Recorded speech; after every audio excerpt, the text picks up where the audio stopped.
నంద్యాలలో ఈ నెల 2వ తేదీన షేక్ ఇంతియాజ్ అనే వ్యక్తి బ్యాంకు నుంచి 2,60,000 నగదును డ్రా చేసుకుని ఇంటికి వెళుతుండగా పట్నంలోని నూనెపల్లెలో తన స్కూటీలో పెట్టిన నగదును ఇద్దరు గుర్తు తెలియని వ్యక్తులు దొంగిలించారని పోలీసులకు ఫిర్యాదు చేశారు. బాధితుడి ఫిర్యాదు మేరకు పోలీసులు కేసు నమోదు చేసుకుని దర్యాప్తు చేపట్టారు. ఈ కేసులో స్టోవర్పురానికి చెందిన దుర్గాప్రసాద్ అనే ముద్దాయిని పోలీసులు అరెస్ట్ చేసి నిందితుడి నుంచి 1,50,000 నగదును ఒక స్కూటీని స్వాధీనం చేసుకున్నారు. మరో ముద్దాయి పరారీలో ఉన్నట్లు పోలీసులు చెప్పారు.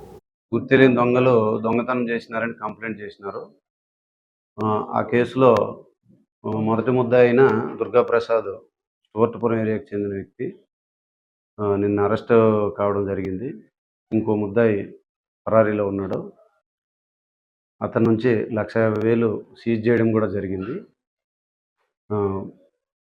ఈ సందర్భంగా ప్రజలు తమ డబ్బుల్ని బ్యాంకు నుండి డ్రా చేసేటప్పుడు ఇంటికి తీసుకుపోయి వాటిని జాగ్రత్తగా పెట్టుకునే వరకు ఎటువంటి దృష్టి మరల్చే గ్యాంగులకు అట్లాంటి వాటికి దొరకకుండా తగిన జాగ్రత్తలు తీసుకొని ప్రవర్తించాల్సిందిగా ఇందు మూలంగా పబ్లిక్ని కోరుకుంటున్నాం. Thank you. లోనే మళ్ళా ఇంకొక అఫెన్స్ ఏదైనా చేద్దామని వచ్చిన సందర్భంలో మనకి రాబడిన సమాచారం మేరకు పట్టుకోవడం జరిగింది. నెల 2వ తేదీన నూనెపల్లి బెన్నీ కాంప్లెక్స్ దగ్గరలో